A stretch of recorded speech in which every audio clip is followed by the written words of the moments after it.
जय हिंद दोस्तों। स्वागत है आपका अपने YouTube चैनल ओनली डिक्टेशन में।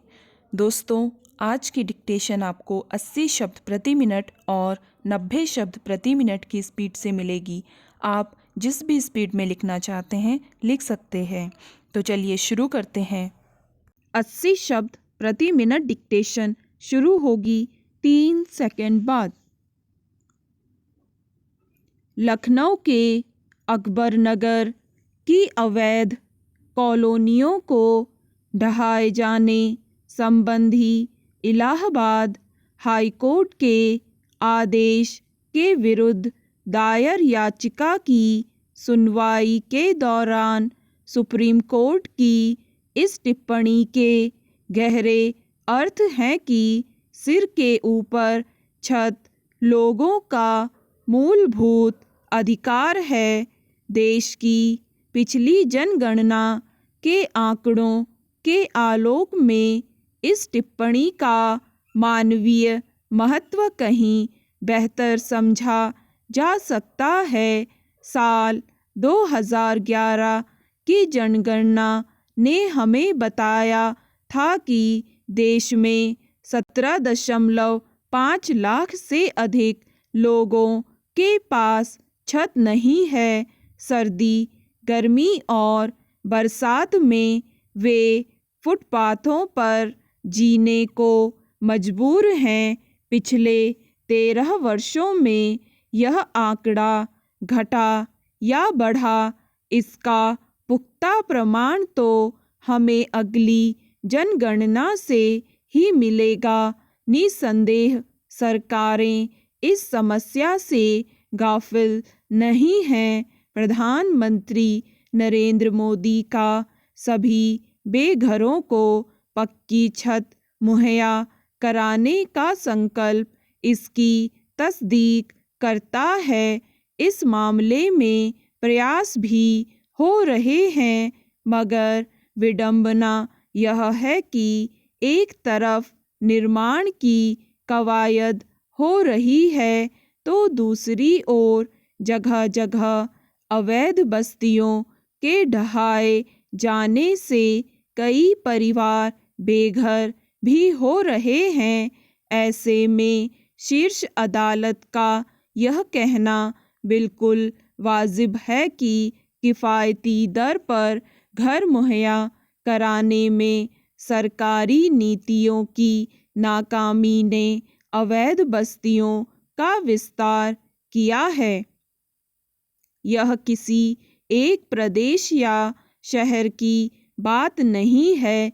देश के तमाम महानगरों और छोटे बड़े शहरों के सामने अवैध कॉलोनियों की गंभीर समस्याएं हैं। जाहिर है ये रातों रात नहीं उग आईं। स्थानीय रसूखदारों और सरकारी अधिकारियों की साठगांठ ने इनका विस्तार किया है। फिर इनमें से कई तो दशकों पुरानी हैं। कहने की आवश्यकता नहीं। ऐसी बस्तियों को खाली कराते समय अतिरिक्त संवेदनशीलता बरती जानी चाहिए। विस्थापित होने वाले लोग देश के ही नागरिक हैं और उन्हें विकल्प मुहैया कराने का दायित्व भी तंत्र का ही है। हमने पूर्व में देखा है कि राजधानी दिल्ली में राष्ट्रमंडल खेलों के दौरान यमुना किनारे बसी अनेक बस्तियां दूसरी जगहों पर शांतिपूर्वक स्थानांतरित की गईं। दुर्योग से सरकारों की अच्छी मंशा भी कई बार तंत्र का शिकार हो जाती है। बुलडोज़र तो उपयोग के लिए ही बने हैं, मगर वे इस्तेमाल के लिए मानवीय विवेक की भी मांग करते हैं। सुप्रीम कोर्ट ने उचित ही तंत्र को यह बताया है। निसंदेह सरकारी भूमि के किसी भी अतिक्रमण का बचाव नहीं किया जा सकता। अवैध कॉलोनियों के निर्माण से शहरी प्रबंधन पर भी तमाम तरह के दबाव बढ़ते हैं। इनमें रहने वालों की ओर से सड़क, परिवहन, विद्युत, जलापूर्ति आदि तमाम बुनियादी ज़रूरतों की मांग होती है। मगर सवाल है कि ऐसी कॉलोनियों के बसते समय तंत्र में बैठे कितने जिम्मेदार लोगों पर कार्रवाई होती है। राजनीतिक वोटों के लोभ में अनेक बस्तियों को नियमित किए जाने से भी इस प्रवृत्ति को बढ़ावा मिला है। इसलिए वक्त आ गया है कि सरकारें अपने अपने राज्यों में ऐसी योजनाएं शुरू करें जिनसे किफ़ायती दर पर लोगों को घर उपलब्ध हो सके। केंद्र सरकार के आकलन के मुताबिक साल 2030 तक 40% भारतीय आबादी शहरों में रह रही होगी। स्टॉप।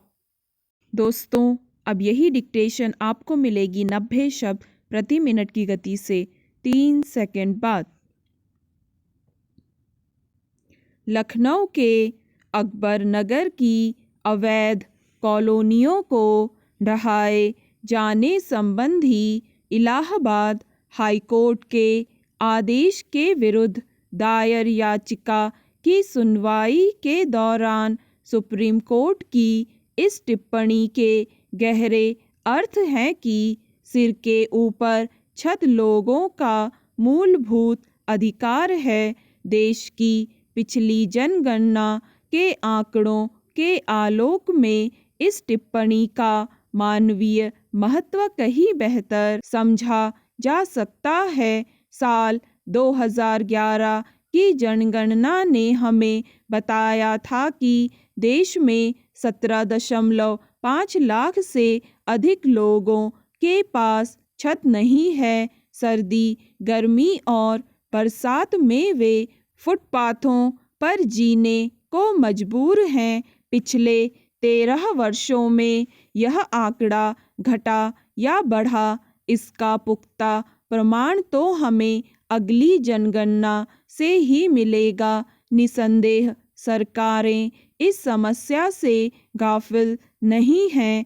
प्रधानमंत्री नरेंद्र मोदी का सभी बेघरों को पक्की छत मुहैया कराने का संकल्प इसकी तस्दीक करता है।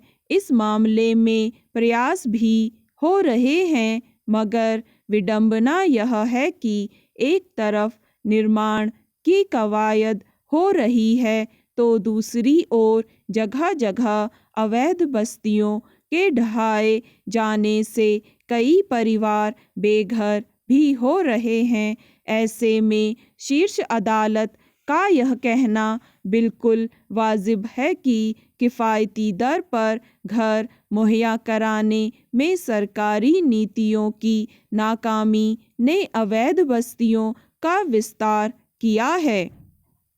यह किसी एक प्रदेश या शहर की बात नहीं है। देश के तमाम महानगरों और छोटे बड़े शहरों के सामने अवैध कॉलोनियों की गंभीर समस्याएं हैं। जाहिर है ये रातों रात नहीं उग आई। स्थानीय रसूखदारों और सरकारी अधिकारियों की साठगांठ ने इनका विस्तार किया है।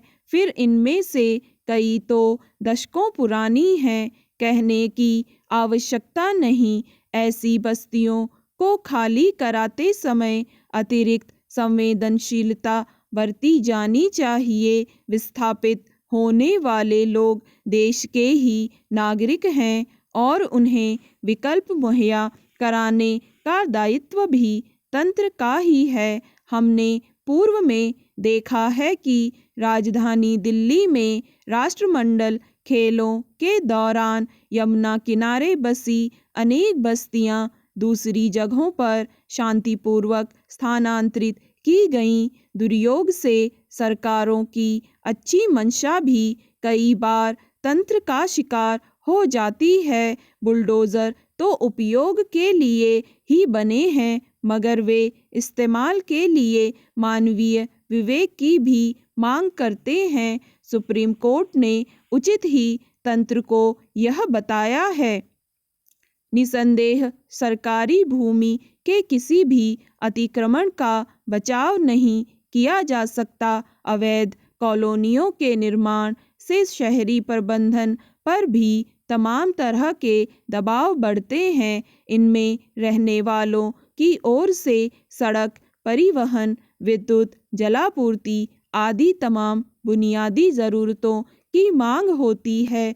मगर सवाल है कि ऐसी कॉलोनियों के बसते समय तंत्र में बैठे कितने जिम्मेदार लोगों पर कार्रवाई होती है। राजनीतिक वोटों के लोभ में अनेक बस्तियों को नियमित किए जाने से भी इस प्रवृत्ति को बढ़ावा मिला है। इसलिए वक्त आ गया है कि सरकारें अपने अपने राज्यों में ऐसी योजनाएं शुरू करें जिनसे किफ़ायती दर पर लोगों को घर उपलब्ध हो सके। केंद्र सरकार के आकलन के मुताबिक साल 2030 तक 40% भारतीय आबादी शहरों में रह रही होगी। स्टॉप। दोस्तों, अगर आपको ये डिक्टेशन पसंद आए तो लाइक करें, सब्सक्राइब करें और अपने दोस्तों के साथ भी शेयर करें।